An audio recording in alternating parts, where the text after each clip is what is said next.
Welcome back. In this video I will show you how to make border line in Excel sheet. If you want to customize the color, thickness or style of your line, use this method. So first you need to select your cells, for example this one, and then go to the Home tab and click on this small arrow next to the font and click on the Border tab.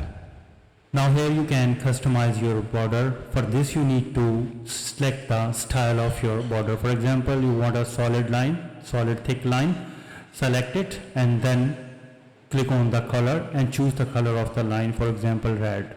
And in the preset you need to click on the outline or inside to apply the lines quickly, or click the individual border buttons to place line exactly where you want them, for example like this one.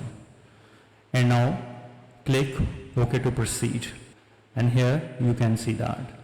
Moreover, if you have an irregular layout and want to paint borders on freely, so for this you need to click on the Home and click the arrow next to the borders icon and scroll down to the bottom and select the Draw Border or Draw Border Grid.